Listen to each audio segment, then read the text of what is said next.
Welcome to NewsHippo. This is Lakshya Rajput. A student named Pallavi in Himachal Pradesh in Dharamshala lost her life. Yes, she was battling between life and death. And the cause of her death? Few students, senior classmates ragged her, and a professor sexually harassed her. We lost a life. We lost a young daughter, all owing to certain minds, all owing to dominance, all owing to this menace of ragging. The UGC has assured that the strictest possible action will be taken against all the culprits involved in this matter, and it has constituted a fact finding committee. Well, the fact finding committee will deliver its report and we will discuss this report, but we would like to state that India is facing a ragging epidemic and hidden epidemic, which is causing multiple students to die, succumbing to mental health failures. My question today out there is, who was responsible for Pallavi's death? Wasn't this an institutional murder? Wasn't this a case of systemic criminal ignorance?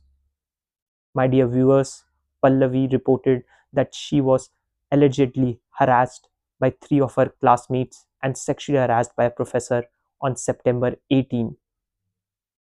For how many days she faced the trauma, the mental trauma, and still she was unable to report it to any authorities. This reveals the hostility, the ingrained hostility of a system where students don't feel comfortable to reveal their mental health issues, don't feel comfortable to reveal the complaints which they want to. Well, the 2025, the Delhi High Court had stated that the UGC anti-ragging guidelines were ineffective in nature. Yes, my dear viewers, ineffective in nature. When will these guidelines be revised? Or will be lost in the lives of Gandhi, Nehru, Savarkar, Ambedkar, or communal bigotry? How many more Pallavis will it take for the mainstream media to realize that this is an issue which requires immediate attention? How many more Pallavis will it take for the legislators to realize that we need a stricter law and a stricter enforcement structure? How many Pallavis will it take for the country to realize that we need to get out of the trap of communal bigotry laid out by these politicians? Their children will study in top Ivy League colleges while our children will continue to suffer, will continue to die, and no action will be taken against the culprits. This is not an isolated incident of ragging in India. We have the largest youth population in India, and we have one of the largest ragged population in India as well. As multiple students in multiple forms, be it sexual, physical, mental, have reported ragging. While the UGC guidelines in these cases have been ineffective as quoted by the Delhi High Court, they are also particularly weak when it comes to enforcement. We could have saved Pallavi, but the system failed. This was an institutional collapse in its full mode. My dear viewers, just imagine the amount of devastation that the family will have been going through when they lost a young daughter, when a country lost an asset. Pallavi was a bright mind. Pallavi would have done something great for the country. But these monsters who believe that dominance is the real form of success, eventually made her succumb to death. Pallavi was brave, Pallavi was strong, and we stand up with Pallavi and her family. My question is also to the mainstream media that when will it stop getting into the trap of communal bigotry laid out by politicians? When will it stop covering a Bangladeshi cricketer who had been forced out of a team but rather cover substantial issues like that of Pallavi's death? When will they raise their voice in support of Pallavi's justice? My question is simple. We at NewsHippo believe that any sort of violence should be condemned and should be punishable. We are therefore releasing a set of episodes termed as India's Ragging Epidemic, where we analyze the situation of ragging in India. We talk to multiple experts, be it academicians, be it psychologists, be it philosophers, be it academic scientists, or be it health professionals.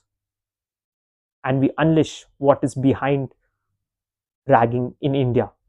What are the statistics, what the official picture looks like, and what the ground reality looks like.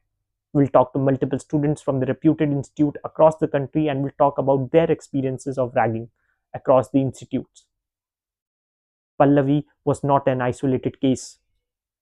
How many more Pallavis will it take for us to realize that this is a matter which is worrisome for our country? That this is a monster, a Frankenstein monster developed by the students? That this monster will lead to multiple lives being claimed? How much long will it take for the country to realize that we need to counter menace like this?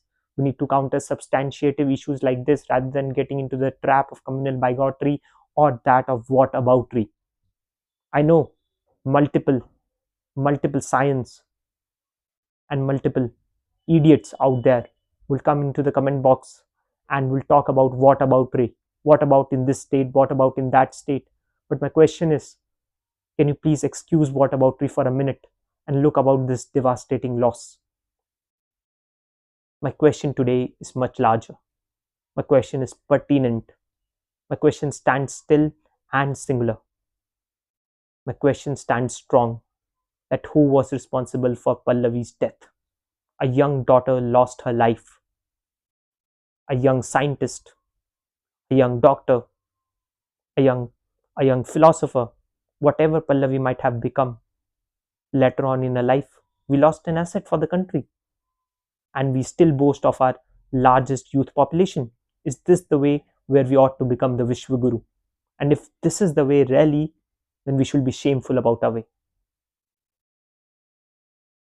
Well, Pallavi's death is a reminder that we need to focus on substantiative issues and need to deal with these issues.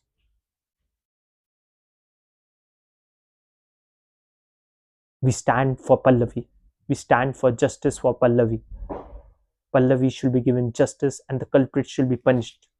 And stricter laws and strict enforcement should be made. We ask all the legislators across all the states, across all the parties, to forget their political loyalties at this point of time and to care about students in India, young aspiring students, young brains who want to learn, who want to prosper, but are into this menace of ragging. We will release the subsequent episodes of India's ragging epidemic soon on our channel. Stay with us. This was Lakshya Rajput reporting for NewsHippo. The research was done by Arya Bhushan, Hafizullah, and Aruna Sundri. I would like to thank them as well as.